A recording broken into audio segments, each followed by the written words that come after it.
nous allons continuer notre lecture du Srimad Bhagavatam. Alors, on va lire le chapitre 6 du 3e chant et on va lire les versets 31, 32 et 33 pour aller jusqu'à la prochaine teneur et portée. Et on répétera seulement le verset 33 ensemble. Donc, avant de parler, j'implore les bénédictions de mon maître spirituel, le Srila Prabhupada et de toute l'affiliation spirituelle pour pouvoir parler aujourd'hui. Et de tous les dévots assemblés ici. Om Namo Bhagavate Vasudevaya.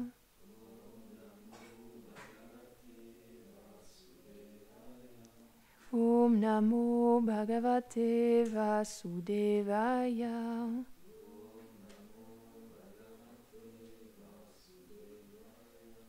Om Namo Bhagavate Vasudevaya.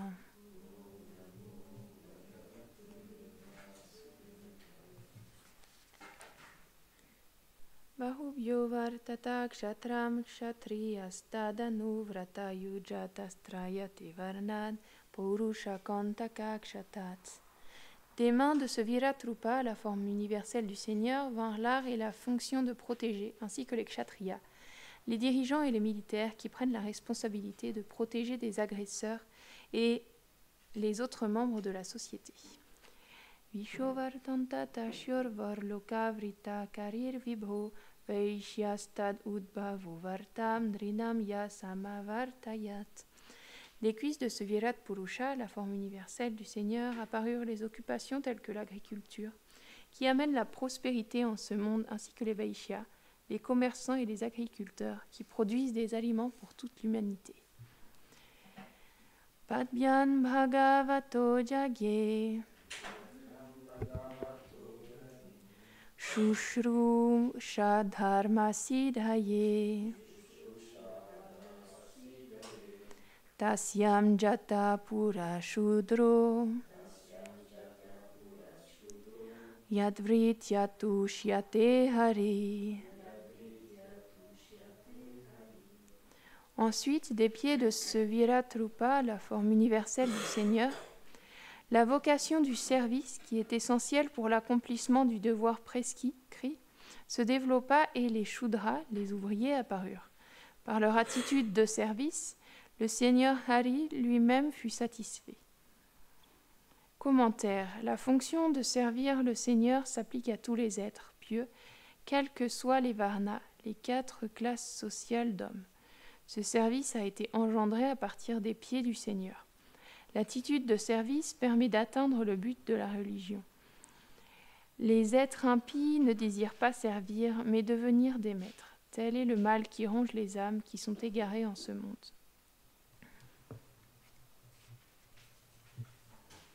Om Agyanatimirandasya Gyananjana Sharakaya Shakshurun Miritam Yena Tasmei Shri Gurave Namaha Shri Chaitanya Manobishtam Stapitam Yena Bhutale Svayam Rupa Kadamayam Dadati Svapadantikam He Krishna Karuna Sindhu Dinabandhu Jagatpate Gopesha Gopika Kanta Radha Kanta Namostute Tapta Kanchana Gorangi Radhe Vrindavaneshwari Rishabhanu Sutidevi Pranamami Hari Priye Jai Shri Krishna Chaitanya Prabhu Nityananda Shri Advaita Gadadhara Shivasri Gaura Bhakta Vrinda Hare Krishna Krishna Krishna Hare Hare Hare Rama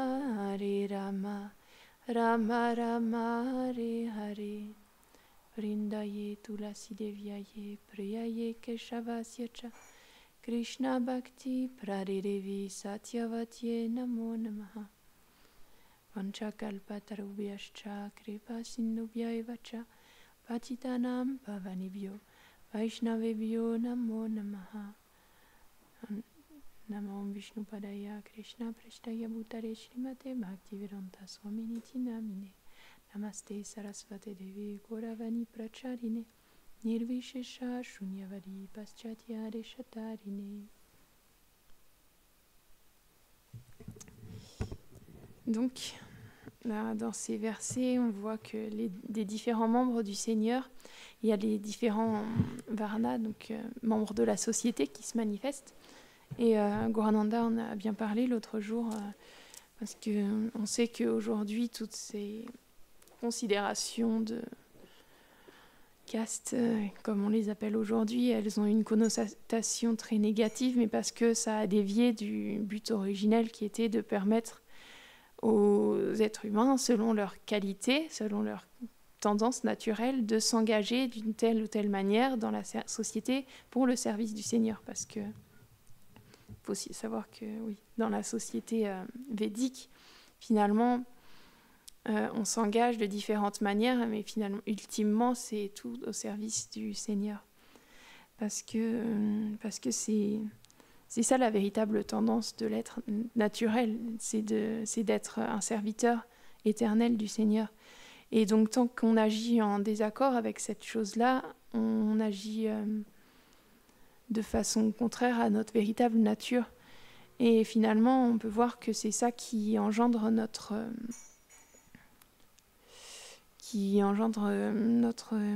état de souffrance dans ce monde, parce qu'on a oublié notre nature, on est dans l'illusion, ce qui fait qu'on agit en désaccord avec ça, et ce qui fait qu'on s'empêtre dans ses actions et ses réactions, et on souffre parce qu'on est séparé de notre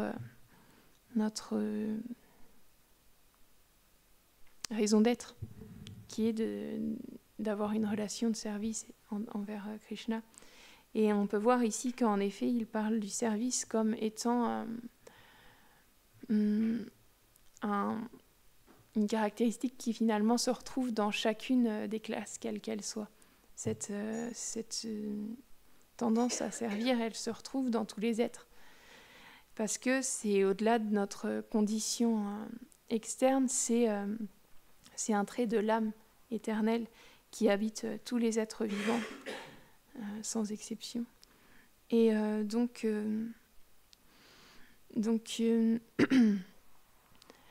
étant donné qu'on est dans cette illusion,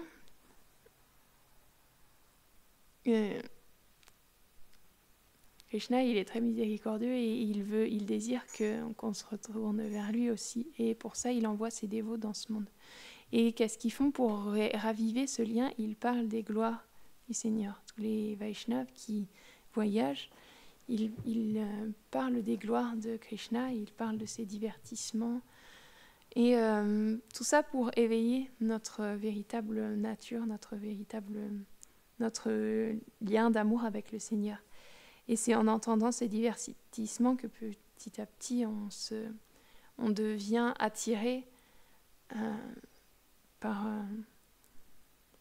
ce lien d'amour, par le Seigneur suprême, et on devient enclin et désireux de rétablir ce lien avec lui. On peut voir que dans le Srimad Bhagavatam, dans le 10e chant, on nous parle de Rukmini qui, de cette manière-là, elle a entendu parler de Krishna. C'est une des reines de Krishna à Dwarka. Et lorsqu'elle a entendu parler de Krishna par les différentes personnalités qui venaient visiter, c'était des sages ou des personnes qui passaient, et elle les entendait parler des gloires de Krishna. Et elle a développé de l'amour pour Krishna de cette manière-là, juste en entendant parler de lui, de ses qualités, de ses prouesses, de sa beauté, etc.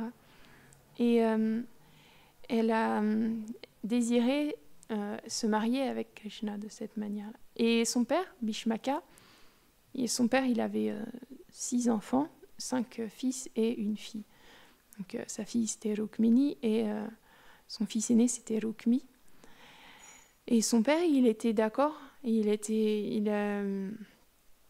avait accepté qu'elle se marie, il désirait aussi qu'elle se marie avec Krishna. Sauf que le problème, c'est que son frère Rukmi, il n'avait pas ce désir-là. Et ce qui est intéressant, c'est que dans ce divertissement-là, avec Rukmini, on peut le voir d'une certaine manière, c'est-à-dire qu'on peut aussi considérer Rukmini, elle représente à ce moment-là l'âme spirituelle qui, lorsqu'elle entend parler de Krishna par les sages, elle a ce désir de nouveau d'être liée avec Krishna, d'avoir cette relation avec Krishna. Et Bhishmaka, c'est l'intelligence et il est d'accord aussi pour qu'elle rétablisse cette relation avec Krishna. Sauf que Rukmi, lui, il représente le mental. Et notre mental, il va en premier lieu, c'était expliqué, il peut être le meilleur ami comme le pire ennemi, mais en premier lieu, qu'est-ce qu'il va faire? Il ne va pas être forcément d'accord, il va vouloir que ce conditionnement, il continue d'expérimenter, de profiter avec ses sens. Avec ses différents sens, il veut goûter à ce monde matériel, aux différents objets, pour pouvoir, lui, goûter à une certaine satisfaction, la satisfaction limitée qu'on peut goûter dans ce monde. Et donc, Rukmi, il représente ce mental qui empêche finalement l'âme de rétablir son véritable lien d'amour avec le Seigneur suprême pour la satisfaction de ses sens. Mais Rukmini, elle avait ce désir-là et donc c'est expliqué, déjà elle a entendu parler des gloires de Krishna et elle avait conscience que Rukmi, il avait ce désir-là, qu'il voulait qu'elle se marie avec Shishupal, donc une autre personne, mais pas qu'elle se marie avec Krishna. Donc, elle avait conscience que son mental voulait l'éloigner. Enfin, c'est expliqué que de cette manière-là, la première chose pour qu'on puisse se rapprocher nous aussi de Krishna, si on veut suivre dans les pas de Rukmini, c'est de prendre conscience que notre mental, finalement, il va vouloir nous éloigner de ce but-là. Après ça, mais quand bien même elle avait cette conscience-là, elle avait quand même ce fort désir. Ça peut importer qu'elle ne s'est pas dit « bon, bah tant pis ». Non, elle avait ce désir-là qui persistait de se marier avec Krishna. Et donc ça montre, c'est la deuxième chose à développer, c'est le désir de retrouver sa relation avec Krishna. Et qu'est-ce qu'elle a fait finalement parce qu'elle avait ce désir-là, elle avait conscience que son frère Rukmi, il voulait autre chose, mais elle n'a pas attendu sans rien faire. Elle a appelé un brahmana, elle a fait venir un brahmana, elle lui a confié une lettre, et elle a écrit une lettre qui dévoilait ses sentiments à Krishna et qui priait Krishna de venir la chercher. Et ça représente aussi comment l'âme spirituelle, une fois qu'elle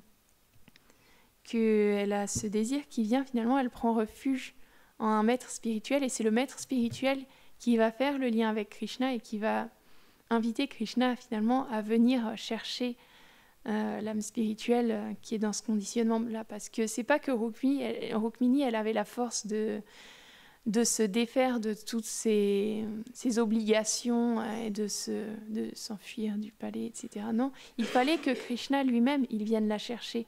Et de cette manière-là, on peut voir que l'âme spirituelle, c'est pas qu'elle va pouvoir se défaire par elle-même, par sa propre force, de ce conditionnement-là.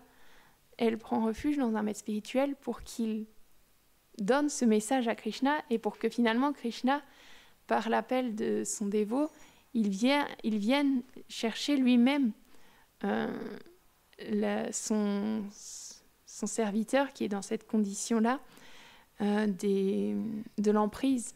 Il vient le sauver de l'emprise de ce conditionnement de ce monde matériel. Et donc, ça montre vraiment ce divertissement-là, comment l'âme spirituelle, finalement, elle peut se connecter, elle peut venir à se connecter avec Krishna et finalement, elle peut retrouver sa véritable place par la grâce des dévots et par leur entremise. Ouais, c'est ça. Et donc, Krishna, quand il est venu la chercher, après, toute l'armée, elle ne pouvait plus rien contre lui. Il a battu Rukmi, il a battu toute l'armée et il est parti avec Rukmini, et de cette manière-là, ils ont pu se marier. Et donc, ça montre qu'une fois que Krishna il vient chercher l'âme spirituelle, après, il n'y a plus rien qui peut la retenir dans ce monde-là. Une fois qu'il y a ce lien qui est rétabli, il n'y a plus rien qui a d'emprise sur l'âme. Mais aujourd'hui, je voulais aussi vous parler un peu de Sita, parce que c'est le jour de son apparition. C'est, entre autres, il se passe beaucoup de choses aujourd'hui. J'ai choisi de vous parler de Sita Devi aujourd'hui. Et Sita, c'est l'épouse éternelle aussi du Seigneur suprême, mais cette fois quand il vient en tant que Ramachandra. Et c'est la fille de Janaka. Alors, il faut savoir que tous les rois de cette lignée, ils s'appellent Janaka, mais avec un autre qualificatif qui est devant. Donc je ne me rappelle plus du qualificatif de ce Janaka particulier. Mais c'est comme depuis des générations et des générations, ça se passe comme ça. Parce que ce qui s'est passé, c'est que donc, Janaka, dans ses ancêtres, il y avait ce roi Nimi, le roi Nimi. Et le roi Nimi, c'était un disciple de Vashishta Muni, un grand sage. Et Vashishta Muni, un jour, Nimi, il a voulu faire un grand sacrifice, comme les rois au temps védique, ils le faisaient souvent. Et donc, il a demandé à ce sage, le sage Vashishta, à son maître spirituel, d'être présent là. Mais son maître spirituel, à ce moment-là, au même moment, il s'est fait appeler par les Devas pour tenir aussi un grand sacrifice. Et il a choisi d'aller avec les Devas et pas avec le roi Nimi. Donc, qu'est-ce qu'a fait le roi Nimi ? Il voulait quand même accomplir ce sacrifice et il a appelé un autre sage à sa place. Sauf que quand Vashishta Muni il est revenu, il était très en colère. Et il l'a maudit. Il a dit, puisque tu as engagé quelqu'un d'autre à ma place, alors je te maudis et tu vas mourir. Et Nimi, il a aussi dit à Vashishta Muni, il l'a maudit de la même manière et il lui a dit qu'il allait mourir aussi. Donc tous les deux sont morts. Et finalement, les brahmanas, ils les ont ramenés à la vie parce que dans ce temps-là, ils avaient des grands pouvoirs, ils pouvaient faire ça. Et le roi Nimi, il a dit que non, il avait accompli ce qu'il avait à accomplir avec ce corps-là et il préférait le laisser et puis passer à la suite. Mais le Vashishta Muni, à ce moment-là, il y a une histoire que je ne connais pas, mais à ce moment-là, ils ont récupéré son âme, il a fallu la remettre, la transférer dans un autre corps, mais je ne suis pas trop au courant. Puis ce n'est pas l'histoire que je voulais vous raconter aujourd'hui. Mais donc le fait est que le roi Nimi, il était mort, et il fallait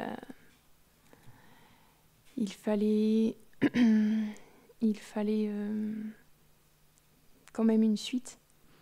Pour prendre, il fallait quand même qu'il y ait une descendance à ce roi pour pouvoir prendre les rênes du royaume par la suite. Alors ce qu'ils ont fait, c'est qu'ils ont secoué le corps du roi Nimi et c'est comme ça que le roi Janaka, le premier Janaka, est né. Parce que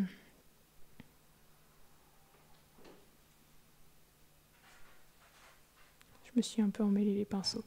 Je ne sais plus si c'est Mithila ou Janaka qui veut dire qui est né du fait d'avoir secoué ce corps. Celui qui est né d'un corps qui a été secoué, churned. Donc je ne vais pas plus m'aventurer dans ces détails-là parce que j'ai une intelligence limitée et ma mémoire me fait défaut. Mais ce n'est pas grave. Le fait est que de génération en génération, comme ça, ils se sont appelés Janaka. Et de génération en génération, même depuis le roi Nimi, ils avaient un arc, l'arc de Shiva. En fait, c'est un arc que Shiva avait donné aux Devas. Et les Devas, par la suite, ils l'avaient confié aux ancêtres du roi Janaka. C'était un arc qui était tellement puissant qu'il fallait 5000 hommes pour le déplacer. C'était vraiment un arc gigantesque et vraiment très très puissant. Et un jour, le roi Janaka, donc le père de Sita Devi, il a fait un sacrifice. Et dans ce sacrifice-là, il fallait labourer la terre. Et sa pioche, elle s'est coincée dans quelque chose. Et il a essayé de la tirer, et elle était coincée. Et finalement, il a creusé dans ce sillon-là, et ils ont découvert qu'il y avait un coffre en or, une boîte entièrement dorée. Ils ont ouvert cette boîte, et dans cette boîte, il y avait une magnifique petite enfant qui était Sita. Et il a adopté Sita à ce moment-là. Et parce que Sita, ça veut dire celle qui est née dans un sillon. Et des fois, elle s'appelle Bhumi Sita parce que Bhumi, la terre, elle est considérée donc comme la mère de Sita aussi. Et donc Sita, elle a grandi dans ce palais comme la fille chérie du roi Janaka. Et quand elle était encore enfant, un jour, elle jouait à la balle avec ses amis. Et la balle, elle a roulé sous l'arc de Shiva. Donc, elles étaient embêtées. Alors, qu'est-ce qu'a fait Sita? Elle a pris, avec sa main, elle a soulevé l'arc d'une seule main. Et elle a récupéré la balle et elle l'a reposée. Sauf que cet arc-là, tous les plus grands guerriers, ils étaient incapables de le faire bouger d'un pouce. Il fallait 5000 guerriers pour le déplacer. Et il y a quelqu'un qui a vu ça, qui a assisté à la scène, et il est allé alerter le roi Janaka. Et le roi Janaka, à ce moment-là, même avec ses conseillers, ils se sont dit qu'ils allaient faire face à un problème, parce que Sita, elle était tellement puissante qu'elle pouvait soulever l'arc de Shiva d'une seule main. Alors ils se sont dit, mais on ne peut pas la marier avec quelqu'un d'ordinaire, parce que si on la marie avec un époux qui n'a pas la même force qu'elle, en l'étreignant, elle risque de le tuer. Alors il fallait trouver un roi qui ait la force, lui aussi, de soulever l'arc de Shiva. Et c'est pour ça que, pour marier sa fille, il a organisé ce Svayamvara. Et le défi, c'était qu'il fallait réussir à bander l'arc de Shiva. Et il y a des rois, il y a des tas et des tas de rois qui sont venus parce que la beauté de Sita, elle était fameuse, elle était vraiment très très connue. Donc il y a des rois de toutes les contrées qui sont venus et ils étaient incapables tous de faire bouger l'arc. C'est expliqué, même Ravan, il n'a pas pu réussir à le bander. Et donc finalement, un jour, il y a un jeune prince qui est venu.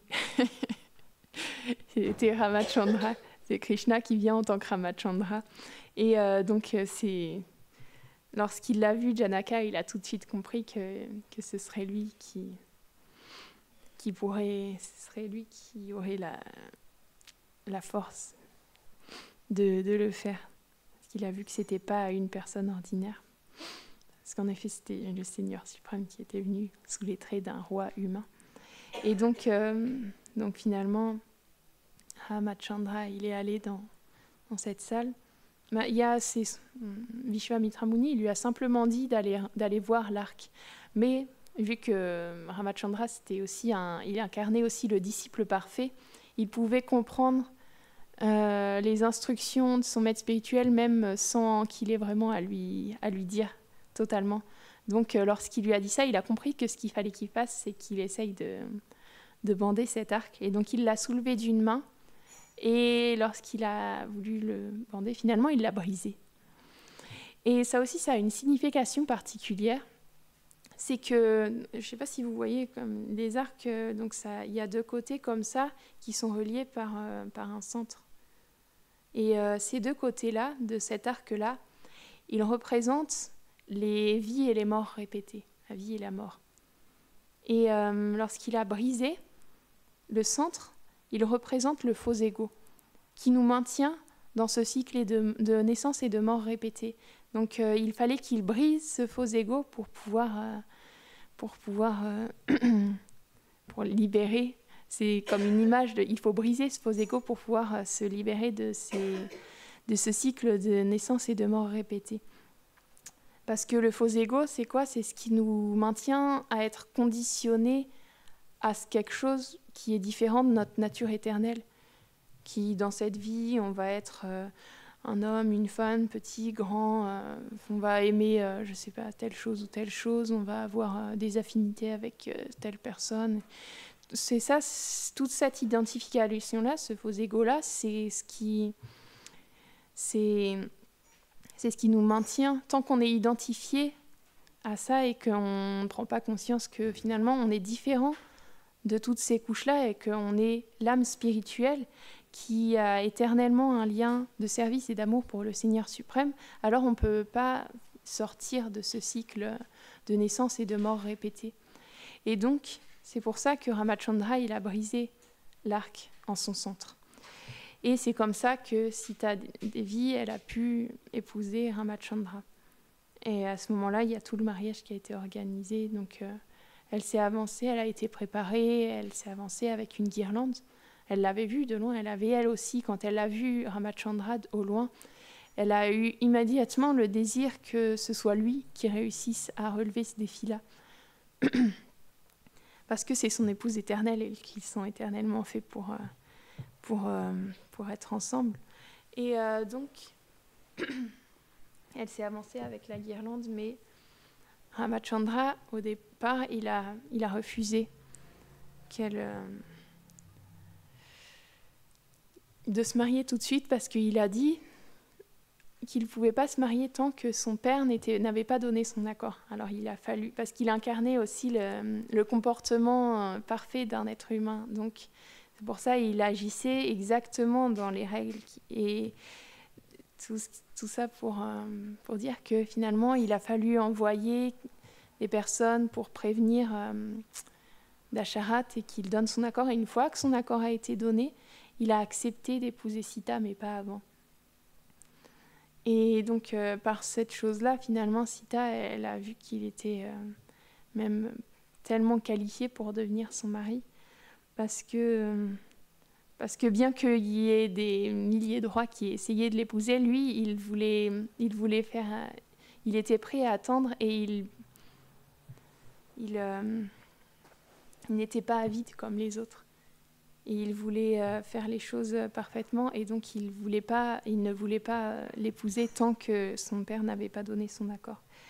Et donc c'est comme ça que Sita, elle s'est retrouvée réunie avec Ramachandra dans ce divertissement de Sita et Ram. Et donc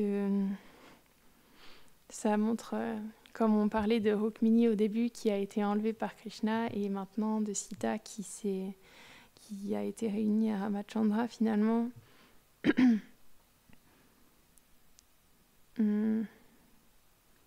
C'est tous ces divertissements-là de Krishna qui relationnent avec ses associés et avec ses dévots. Comme on le disait au début de la classe, c'est en entendant parler de ces divertissements-là qu'on peut éveiller notre lien avec Krishna et ce désir-là de pouvoir devenir son serviteur.